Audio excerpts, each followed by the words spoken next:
اعوذ باللہ من الشیطان الرجیم بسم اللہ الرحمن الرحیم والذین یدعون من دون اللہ لا یخلقون شیئا وهم یخلقون اموات غیر احیاء وما یشعرون Ayan یبعثون.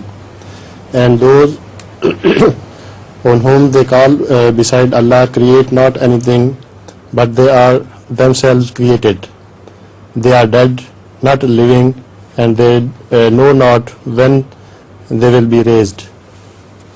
Hazur, could you kind of explain to us who are those mentioned in this verse?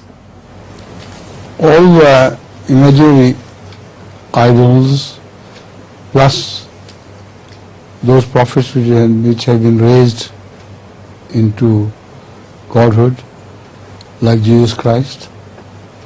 So it's a very strong evidence in favor of them, their view, that Jesus Christ is dead and he does not know when he will be raised. He hasn't created anything. It's a very powerful argument that if there is real existence of such imaginary gods, then they should be found to have created anything. But none in the entire universe, nothing in the entire universe can be shown to have been created by other than God. So they don't know, they're dead themselves, they don't know when they will be raised. So it's a very strong argument, particularly against the